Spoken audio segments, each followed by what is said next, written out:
ഇന്ന് സിനിമാ മേഖലകളിലും അല്ലാതെയും ഒരുപാട് വ്ളോഗേഴ്സും റിവ്യൂവേഴ്സും യൂട്യൂബ് വ്ളോഗേഴ്സും റീൽസൊക്കെ എടുക്കുന്ന ആൾക്കാരും ഒക്കെ ഉള്ളൊരു കാലമാണ്.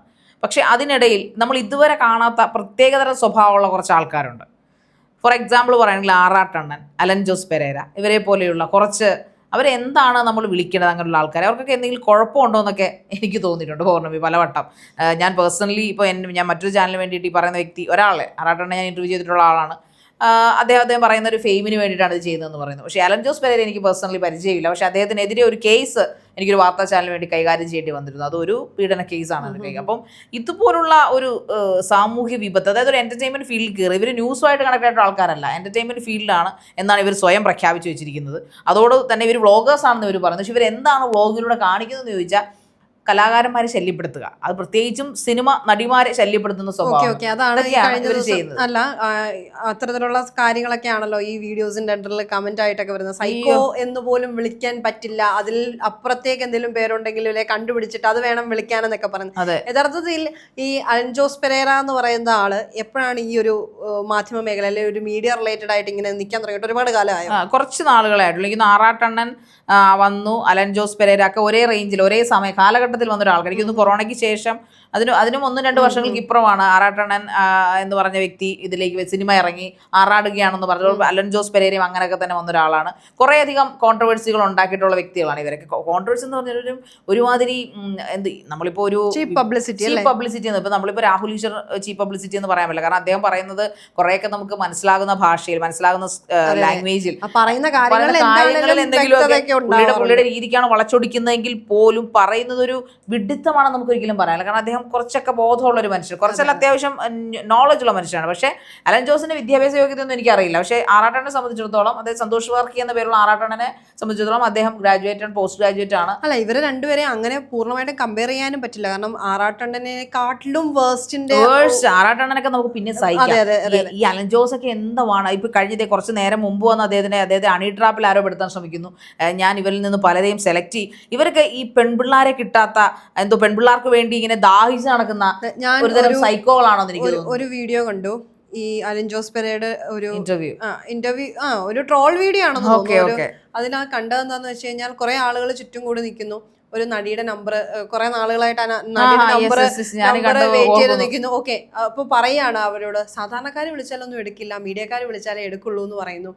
അപ്പോൾ ഫോൺ കോൾ ചെയ്യുന്നു, ആള് അറ്റൻഡ് ചെയ്യുന്നു. ഓപ്പോസിറ്റ് സൈഡിൽ നിന്ന് ആള് ഒരു ലേഡിയാണ്, അറ്റൻഡ് ചെയ്ത് സംസാരിക്കുമ്പോൾ ഒരു ഭയങ്കര കാര്യമായിട്ട് എന്നെ അറിയാം എന്നുള്ള രീതിയിലാണ് വിളിക്കുന്നത്. പക്ഷെ സംസാരിച്ച് കഴിയുമ്പോൾ ആ കൂടെ നിന്നവർക്കൂടെ മനസ്സിലാവുകയാണ് ഇവൻ ആരാണ്, ഇവനെ അറിയത്തില്ല എന്നുള്ളത് 100% വ്യക്തമാണ്. പക്ഷെ വീണെടുത്ത് കിടന്ന് ഉരുളുന്ന ഒരു കാണുന്നവർക്ക് അയ്യേ എന്ന് തോന്നുന്ന ഒരു ഫീല്. അതെ, ഇത് തന്നെയാണ് ഇവരുടെ ഒരു സിഗ്നേച്ചർ രീതി. അതാണ്, അതായത് ഇടിച്ചു കയറി ഇപ്പൊ തന്നെ പുറകിൽ ചെന്ന് ഇപ്പൊ നിത്യാമനെ തൊടാൻ പോകുന്നു, അല്ലെങ്കിൽ ഐശ്വര്യ ലക്ഷ്മിക്ക് ഷൈക്കാൻഡ് കൊടുക്കാൻ പോകുന്നു. താൻ ആരൊക്കെയോ ആണ്, അല്ലെങ്കിൽ എന്നെ നിങ്ങൾ അങ്ങനെ കാണണം, ഞാനൊരു സെലിബ്രിറ്റി ആണ്, അല്ലെങ്കിൽ ഇങ്ങനെ ശ്രമിച്ചത് കൊണ്ടോ, അല്ലെങ്കിൽ ഈ പറയുന്ന പോലെ വർത്തമാനങ്ങൾ പറഞ്ഞത് കൊണ്ടോ എന്നെ മീഡിയ ശ്രദ്ധിക്കും.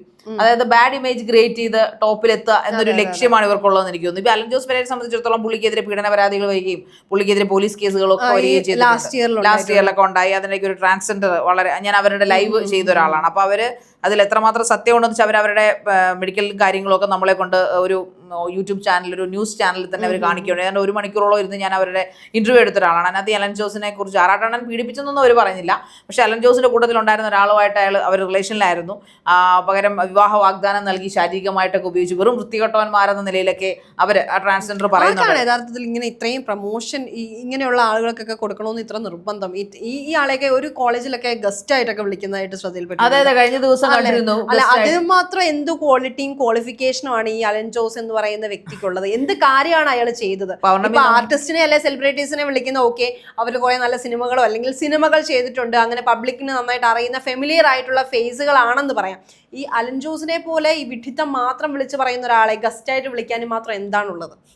അത് നമ്മുടെ സമൂഹത്തിന്റെ മൂല്യച്യുതി ഇപ്പൊ നടക്കുന്നത് പൗർണമി കാണുന്നില്ലേ? നമ്മുടെ സമൂഹത്തിന്റെ ആ ഒരു ക്വാളിറ്റി നഷ്ടപ്പെട്ടിരിക്കുന്നു. അതുകൊണ്ടാണ് ഇങ്ങനെയുള്ള ആൾക്കാരെയൊക്കെ ഒരു വിദ്യാലയത്തിൽ അല്ലെങ്കിൽ കലാലയത്തിൽ ഗസ്റ്റായിട്ട് വിളിക്കുന്നത്. ഇയാളുടെ ഷോർട്ട് ഫിലിം ഉണ്ടായിരുന്നു, ഈ അലൻ ജോസും ആറാട്ടണ്ണനും ഒക്കെ അഭിനയിച്ച.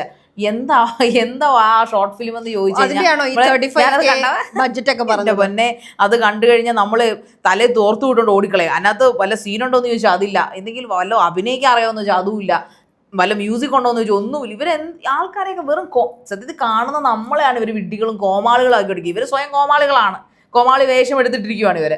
എന്നാൽ ബേസിക്കലി എനിക്കൊന്നും ഈ അലൻ ജോസ് പെരേരയാണ്. ആറാട്ടോടെ ചോദിച്ചാൽ ആറാട്ടോന്റെ ആ ഒരു സ്വതസിദ്ധമായ പിന്നെ പുള്ളിക്ക് കുറച്ചുകൂടെ വ്യൂവേഴ്സ് ഉണ്ട്. പിന്നെ പുള്ളി മനഃപൂർവ്വമാണ് ഇങ്ങനെ ഒരു, ഞാനപ്പോൾ അന്ന് പുള്ളിയോട് ചോദിച്ചിട്ടുണ്ട് ആറാട്ടോണ്ട് എന്തുകൊണ്ടാണ് നിങ്ങൾ ഇത്രയും വിവരവും വിദ്യാഭ്യാസവും, അദ്ദേഹത്തിന്റെ ഫാമിലി ഹിസ്റ്ററി എന്ന് പറഞ്ഞാൽ ഭയങ്കര റിച്ച് ആയിട്ടുള്ള നല്ല ലാംഗ്വേജ് ഉണ്ട്.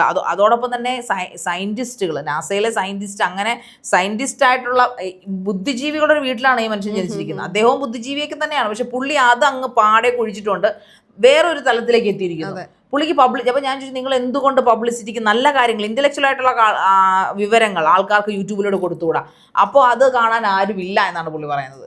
പുള്ളി പറയുന്നത് ഞാൻ നിത്യാമേനോനെ കല്യാണം കഴിക്കാൻ ആഗ്രഹിക്കുന്നു, ഞാൻ ഐശ്വര്യലക്ഷ്മിയെ കല്യാണം കഴിക്കാൻ ആഗ്രഹിക്കുന്നു, വേണമെങ്കിൽ ഒരു ജീവിതം കൊടുക്കാം, അല്ലെങ്കിൽ ഇന്ന ആളെ രഞ്ജിനി ഹരിദാസ് കൊടുക്കാം എന്നൊക്കെ പറയുമ്പോൾ ഇയാളെ ചീത്ത പറയാനെങ്കിലും കുറച്ച് ആളുകൾ കാണുകയും ശ്രദ്ധിക്കുകയും ചെയ്യും. പുള്ളി അത് ഇഷ്ടപ്പെടുന്നു എന്നുള്ളതാണ് എന്റെ സത്യം. ഈ അലൻ ജോസ് പെരേര പറയുന്ന പോലത്തെ കാര്യം തിരിയത്തില്ല അലൻ ജോസ് പെരേര.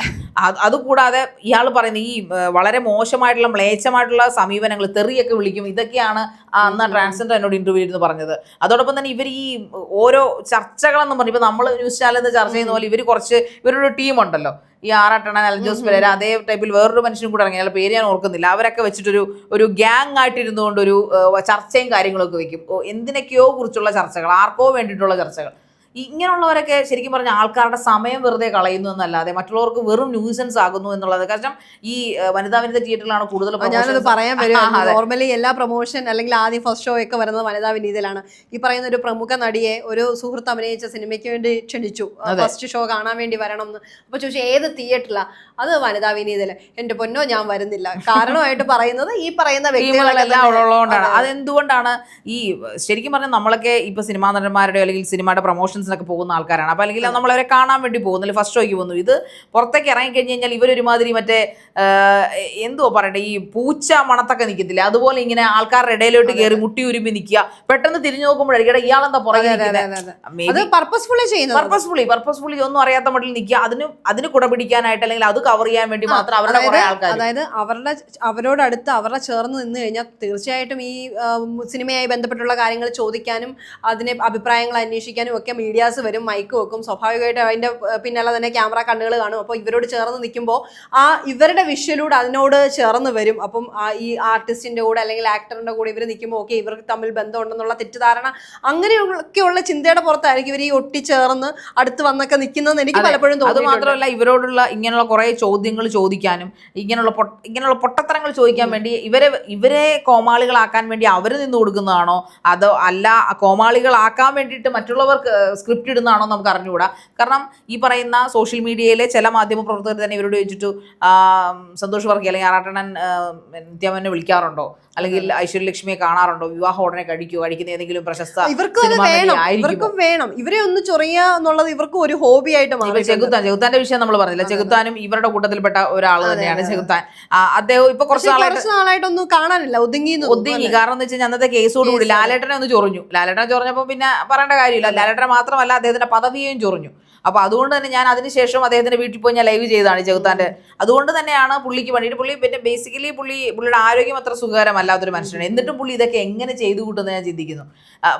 ഇവർക്കൊക്കെ ഉണ്ടല്ലോ ബേസിക് ആയിട്ട് ഈ പറഞ്ഞ ഞാൻ മനസ്സിലാക്കിയത്രയും ചെകുത്താനും ഈ പറയുന്ന ആറാട്ടണനൊക്കെ അത്യാവശ്യം മൂളയുള്ള മനുഷ്യന്മാരാണ്, നല്ല കഴിവുള്ളവരാണ്. ആ കാറ്റഗറിയിൽ ഒന്നും പെടുത്താൻ പറ്റാത്ത ഒരാളാണ് ഈ അലൻ ജോസ് പെരേര. ഒരു ദുരന്തമാണ് കേട്ടോ അലൻ ജോസ് പെരേര, ഒരു ദുരന്തം പറയാതിരിക്കാൻ പറ്റത്തില്ല. കാരണം നമ്മളൊരു മനുഷ്യനകത്ത് ഡിഫോം ചെയ്യുന്നതോ അല്ലെങ്കിൽ ഇങ്ങനെ അയാളെ താഴ്ത്തി കിട്ടുന്നോ ഒന്നുമല്ല. ഓരോരുത്തർക്കും ഓരോ കഴിവുകളും കാര്യങ്ങളും ഒരുപാട് അപമാനങ്ങൾ പുള്ളിക്ക് ഏറ്റുവാങ്ങിയാലും പുള്ളി അതിനെ ഒന്നും ഗൗനിക്കുന്നില്ല, അല്ലെങ്കിൽ മനസ്സിലാവാത്ത പോലെ മനസ്സിലായ ശേഷവും മനസ്സിലാവാത്ത പോലെ അഭിനയിച്ച് നിൽക്കുന്നതായിട്ടൊക്കെ തോന്നിയിട്ടുണ്ട്. പക്ഷേ ഈ അലൻ ജോസ് പെരേരയെ കുറിച്ച് ഈ പറഞ്ഞ ട്രാൻസ്ജെൻഡർ ഉണ്ടാക്കിയ അലിഗേഷൻസ് നമ്മൾ കേൾക്കുമ്പോൾ നമ്മൾ കണ്ണു തള്ളിപ്പോയി. ഇവൻ ഈ പൊട്ടനെ പോലെ ഇരുന്നിട്ട് ഇത്രയും വില്ലനാണല്ലോ എന്ന് ചിന്തിക്കുന്ന തരത്തിലുള്ള കാര്യങ്ങൾ നമുക്കിത് ന്യൂസ് ചാനലിൽ നിന്ന് പറയാൻ പറ്റില്ല. കാരണം അന്ന് അവർ തെളിവുകൾ വെച്ച് സംസാരിച്ചത് അവർ ഇന്നത് ചെയ്തു, ഇന്നത് പറഞ്ഞു, ഉപദ്രവിക്കും, അങ്ങനെയുള്ള കുറെ കാര്യങ്ങൾ പറഞ്ഞിരുന്നു. അന്ന് ആറാട്ടണന്റെ പേര് പറയുമ്പോൾ ഒരു ആറാട്ടണൻ എന്നെ ഉപദ്രവിച്ചിട്ടൊന്നുമില്ല, അല്ലെങ്കിൽ എന്നെ ഇങ്ങനെ റേപ്പ് അങ്ങനെയുള്ള കാര്യങ്ങളൊന്നും ചെയ്തിട്ടില്ല, ലൈംഗികമായ ചൂഷണമൊന്നും ചെയ്തിട്ടില്ല. പക്ഷെ അവരുടെ ഗ്യാങ്ങിൽ അദ്ദേഹം ഉണ്ട് എന്നുള്ളതാണ് അവർ പറഞ്ഞത്.